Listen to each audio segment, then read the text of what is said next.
So here we are, we've made it to the Aussie summer, the onset of the Australian Open. As of today, we now have a draw out.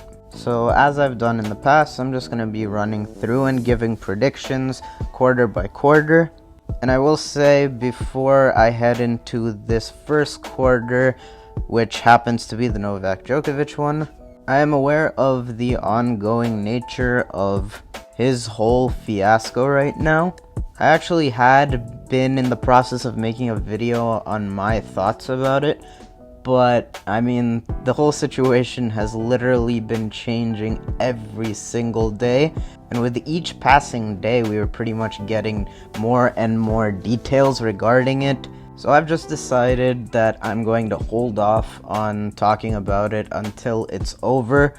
And we will have an answer on that before the tournament starts on Monday, so stay tuned for that. Otherwise, let's just hop into this top quarter, Novak Djokovic's quarter. And I've got to say, Novak did kind of luck out with this draw to at least the quarterfinals, probably to the semis. His path is pretty soft if he is to play the event. Or alternatively, if Andrei Rublev were to inherit that spot in the draw. Either way, very, very good section.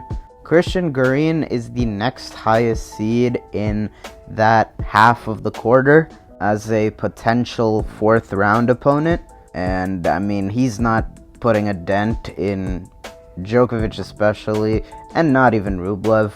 Garin has been in a really, really poor run of form, and even that aside, I consider him a specialist at this point, and I'm honestly kind of shocked that he's still seeded this high. But aside from him, you have Monfils, who looks to be in very good form, already won the title in Adelaide, I believe, last week, without dropping a set, was pretty dominant. But, I mean, his struggles against Novak historically are well documented. And I mean, he probably will need Novak to be denied the ability to play here if he has his sights set on going far. Plus, we know how much Giles struggles with the heat, and this is the Australian Open, so take that for what you will. Overall, not really much that catches the eye in Djokovic's half of this quarter, to be honest. I feel like if he plays, he's going to breeze into the quarterfinals. If it's Rublev in that spot instead, I'm not as confident considering a couple of the tough losses that Rublev has taken early in slams the last couple he's been in. If it's Rublev in that spot, I'm going to say it's Monfils making his second career Aussie quarterfinal. And the other quarterfinalist in this section, I'll say Carlos Alcaraz will be the one to meet either Djokovic or whoever else can make it there if he's not to play. Alcaraz has pretty much unanimously taken that mantle of a guy we consider to be a prodigy. He's been very, very impressive, particularly over the last 6 months. And in order for him to do it, he'd probably have to upset Matteo Berrettini along the way. I wouldn't be surprised if Berrettini continues his superb consistency that he showed over the last year, but I am kind of questioning where he's at the moment. He had that very brutal break at the Tour Finals in Turin where he had to withdraw from the tournament. Haven't really seen much from him since. I know he played a great match against Medvedev at ATP Cup, but with how great a mover and returner Carlos Alcaraz already is, I do feel pretty good as far as matchups are concerned if he is to play Berrettini. I believe he already beat him once down the stretch of last season. And yeah, I don't know. I just feel Berrettini might be a bit undercooked. Other than that, some other notable names include Cam Norrie and Pablo Carreño Busta. Those two are the other seeds in this half of this Djokovic section. And among others, Fonini and Fucsovics could potentially be tough outs. And you know, guys like PCB and Norrie are going to make you work really hard and not really give you an inch, but those aren't insurmountable tasks in my opinion for Carlos Alcaraz. I think he's gonna meet Djokovic or whoever in the quarters. Moving on, so now we're gonna hit the Zverev Quarter. This is probably the quarter that's most loaded, and as a Nadal fan, I really could not have asked for worse. The one thing I wanted out of this draw was to not land in the Zverev Quarter, but we got that and so much more. So without further ado, let's get into unpacking this section. Alexander Zverev is the 3 seed here. And as far as his portion of this quarter is concerned, I feel like he'll be pretty happy with what he got. There's a couple of big hitters, big servers potentially down the road, but Zverev has proven to be someone who handles the big servers exceptionally well. He could get Feliciano Lopez in the second round, who, despite his age, did beat Andrei Rublev in Davis Cup very recently, but I don't expect Sasha to have trouble there, nor do I expect him to have trouble with Lloyd Harris in the third round. He got him at some point, I think 4th round at the US Open, and thrashed him there. Now the 4th round, I do think if he gets Riley Opelka, it'll be pretty routine for him. Same kind of script, another big server. If he gets Shapovalov, I think Dennis could give Sasha some real resistance here. I'm pretty sure Shapovalov has beaten Sasha a couple times and played him tight as early as ATP Cup last year, if I remember correctly. And he looked good in ATP Cup this year as well, a really big part in Canada capturing the title this year. But for him, big servers have actually been tough so far in his career, and I don't know if he'll get through Opelka, but yeah, I'll close my eyes and say that he meets Zverev in the 4th round. But I do like Sasha to get through to the quarterfinals. He's been in a remarkable run of consistency ever since mid clay court season of last year. He really hasn't faltered aside from Wimbledon since then. And you know what? I'm still gonna say that my guy is gonna make it here to the quarters. Certainly is going to be tough. But while the potential path of Kokkinakis in the second round, followed by Khachanov, followed by either Hurkacz or Karatsev, does sound quite daunting, I don't think any of those are insurmountable, even for a Nadal that, as far as we saw last week, despite a title win, is a decent ways away from his best stuff. I think it's just a matter of how much energy he's going to be expending on the way there.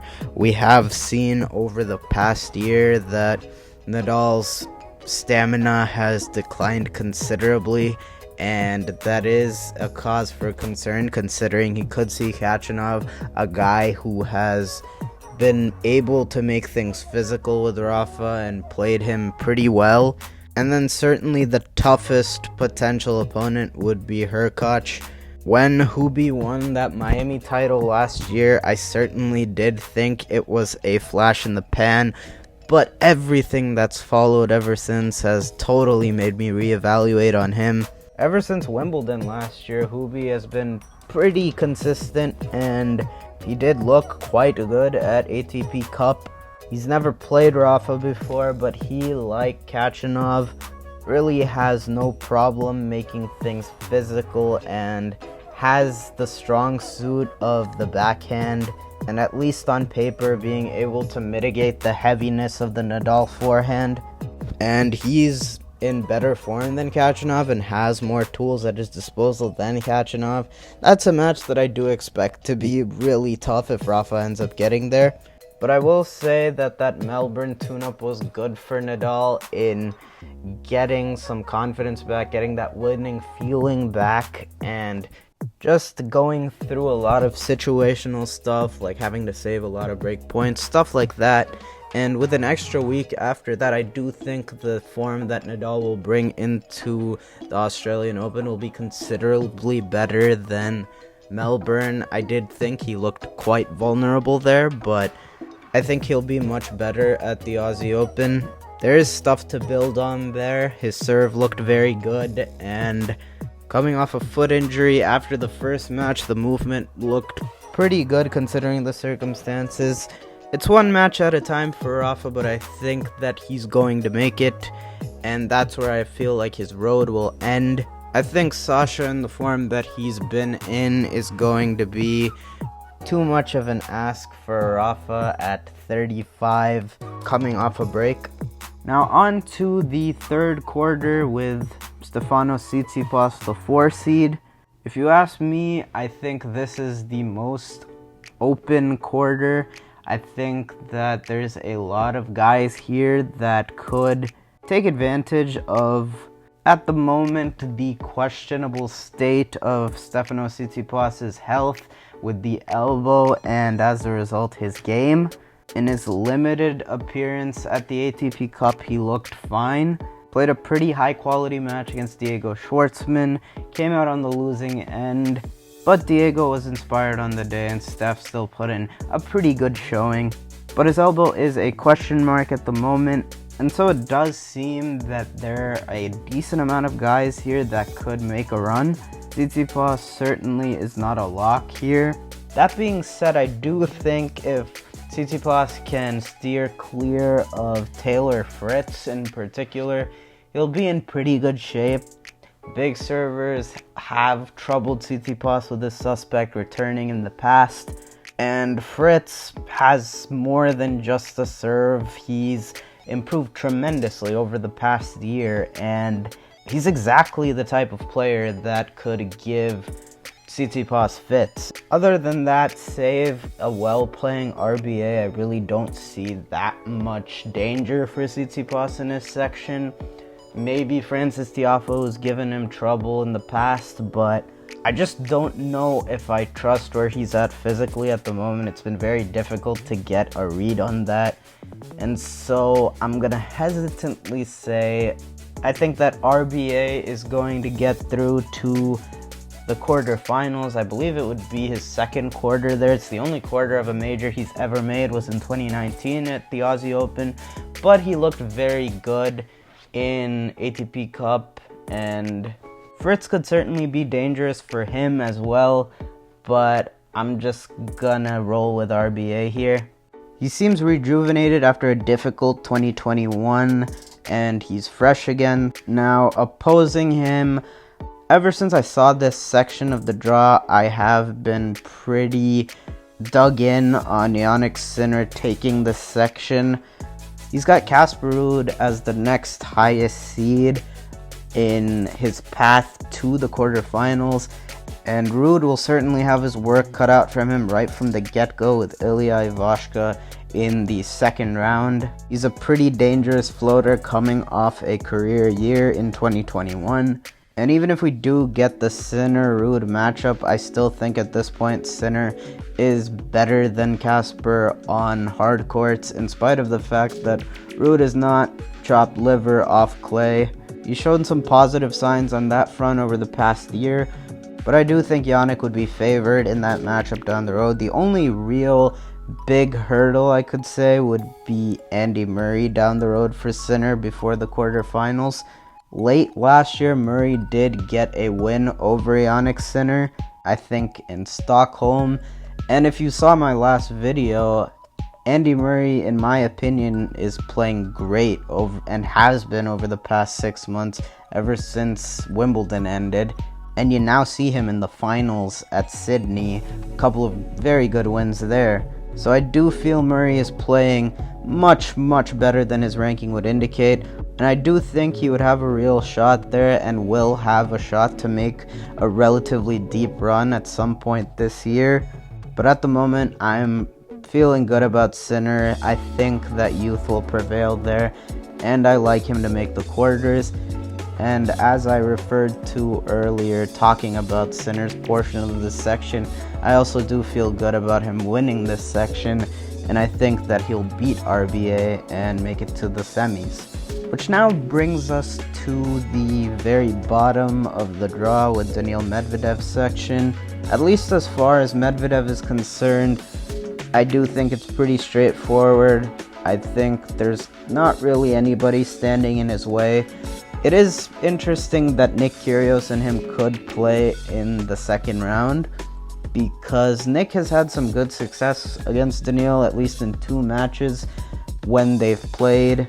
And Kyrgios does do a lot of things well as far as stuff that can trouble Medvedev. You really do have to maneuver him around, bring him in, show him all these different looks with slices. And that's the type of game Kyrgios loves playing, hence him beating Medvedev twice in 2019. But first off, I don't know that Kyrgios will win his first round match. It's been a really long time since we've seen him play, and last we saw him play, he was playing perhaps the worst tennis of his career. So there's absolutely no leg to stand on actually picking the upset there. There's no way. And so I would love to see that match happen, but yeah, that aside, I think Medvedev should breeze into the quarters. He's notoriously had Isner's number, and on hard courts, I don't think that Diego Schwartzman is going to put up much resistance to him either. Hugo Humbert is an interesting one as well. Very recently just edged Medvedev out at ATP Cup, and he is 2-0 against Daniil as well. But over the past year, Medvedev has established himself as either a 1A or 1B to Djokovic on hard courts. Humbert could maybe make him work hard, but I don't think Medvedev is losing before, well, to be totally honest, I don't think he's losing before the semis. And I feel pretty good just slotting him into the quarters. Nobody really knows where Rublev is about to land here, considering Djokovic's status at this tournament is kind of up in the air. If he's moved here, I do think it's a pretty relatively clear path for Felix Auger-Aliassime to make the quarters again. It would be his 3rd quarterfinal or better appearance at a major in a row here. Throughout the last couple months of last year, Felix as well seemed to be slowly but surely figuring it out, and if ATP Cup is any indication, Felix may be even more further along on that track now. Got a huge win over Zverev there. And really, whether or not Rublev is in his portion of the section, I still do like him to make the quarters here, especially if what we've already seen from him so far carries over into this tournament. A lot of the names that you might think would be stumbling blocks for him, like maybe Dan Evans, Cilic, maybe Popyrin, even Ruusuvuori off the bat isn't the easiest first round. But if Felix continues his form, it really shouldn't be that strenuous in his way to at least the 4th round. If Rublev stays put, yeah, that'll probably be a difficult match. But at the moment, FAA does seem to be in a better place than Rublev. And so I think he's gonna play Medvedev in the quarters as he did in the semis of the US Open. And their last 2 meetings really have been demolition jobs by Daniil. He's been very, very difficult for FAA to get any traction going against, and honestly, I don't expect that to change much. I think Medvedev goes through to the semis again here. So that would end up giving us final weekend matchups in the semis of Zverev and Djokovic, and on the other half, Sinner against Medvedev. Now, I have recorded this over 2 days, and at the moment I do know that Djokovic has again had his visa cancelled, so his status playing this tournament remains up in the air. But at the same time, it's not over yet until this tournament actually begins. So it is really hard to evaluate that top half here. His name is still in the draw, so I'm just gonna roll with this Djokovic Zverev semi as far as previews go. If he doesn't end up playing this tournament, I do think Carlos Alcaraz is going to be there instead of him. It may be a step too far too soon for someone that young, but I am a massive believer in him. And it would be really wild to have Sinner and Alcaraz both in the semis, but I do think the draw has been quite favorable to both of them in that respect, and I don't think it's as far-fetched as it sounds. But for now, we're just gonna roll with Zverev Djokovic on the top half. And either of those two semi-final matchups in the top half that I have coming through, I do have Alexander Zverev being the victor of. I think he is finally ready for that first big breakthrough win at a major. Obviously, if it ends up being someone other than Djokovic, it's a much more doable task. But even as far as Novak is concerned, Zverev did play 2 matches against him last year in Australia and at the US Open that were separated by a hair. Novak is coming off the heels of a three-peat at the Australian Open, and while I do think his path to the semifinals is relatively straightforward, again, like the US Open, I think the doubles Zverev Medvedev in the semis and quarters is going to be too tall a task. And with all the extraneous factors of things like him not being able to train probably as much as he would have liked to, I think it's going to be hard for me to imagine Novak playing his best tennis if he's able to play. Much like the US Open, I could very well see him being just a little bit off his game. And Zverev is closer than he ever has to finally breaking through in the majors. He still doesn't have a top 10 win at the majors, but you can tell he is getting there. He barely lost to Novak at the US Open, and this time I'll say he gets over that hump. In the other half, I think that, again, Daniil Medvedev will prove to be a step too far too soon for Jannik Sinner, and that's really all I have to say on that. I mean, Daniil, despite being prone to occasional slip-ups, has just been so solid on hard courts. He's kind of gotten to that place on hard where if you're gonna beat him, you're gonna have to play out of your skin, and I think that's gonna be too much for Sinner. So that brings up a final between Daniil Medvedev and Alexander Zverev.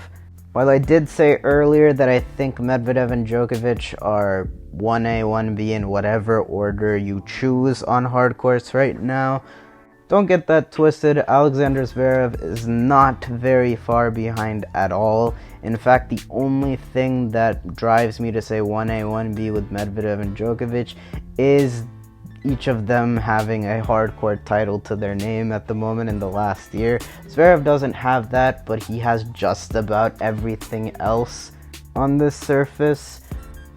In this matchup, I do feel Medvedev has the matchup advantage. Zverev had piled up a lot of wins on Medvedev before he'd really become an established force as of 2019. Ever since then, Medvedev, I believe, had won 6 of the last 7 before Zverev finally notched a win over him at the World Tour Finals Championship match. Certainly a great win for Sasha as far as his psyche against Medvedev, but I will say Medvedev clearly had an off day. If Medvedev is playing well, I don't really think some of the stuff we saw in that match is something that Sasha can replicate and bank on. And it is really the matchup advantage here that makes me lean Daniil. I do think that he is going to take his second major here at the Australian Open. I think a major for Zverev is coming here very soon, but I don't think it's going to be coming at the Australian Open this year. The combination of the matchup and Medvedev just having a simpler path to this final, I think that that's going to end up making the difference here. But I just can't wait until we finally get to talk about the tennis. We finally get this tournament underway. We are finally here at the doorstep of the year's first major. A lot more twists and turns along the way than we've had in years past, but here we are. These were my predictions for how I think this tournament is going to go down. Let me know in the comments how you see things shaping up. That'll pretty much wrap things up for this video though. I hope that you all enjoyed. If so, it would be greatly appreciated if you could drop a like and subscribe to the channel if you are not already. Thank you all again for watching, and of course, I will see y'all in the next one. Oh, and Editor Akil coming in here last minute, and now we indeed do know that there will be no Novak Djokovic in this year's draw. Will instead be replaced by a lucky loser instead of Andrei Rublev. Therefore, Monfils Alcaraz is my quarter in that section. Kinda hinted at that, but just wanted to clarify there. Alcaraz to the semis in that case, and it doesn't change my finalists in the slightest. I'll try to highlight this Djokovic saga in the next week, but otherwise, again, I will see y'all in the next one. Oh, and Editor Akil coming in here last minute, and now we indeed do know that there will be no Novak Djokovic in this year's draw. Will instead be replaced by a lucky loser instead of Andrei Rublev. Therefore, Monfils Alcaraz is my quarter in that section. Kinda hinted at that, but just wanted to clarify there. Alcaraz to the semis in that case, and it doesn't change my finalists in the slightest. I'll try to highlight this Djokovic saga in the next week, but otherwise, again, I will see y'all in the next one.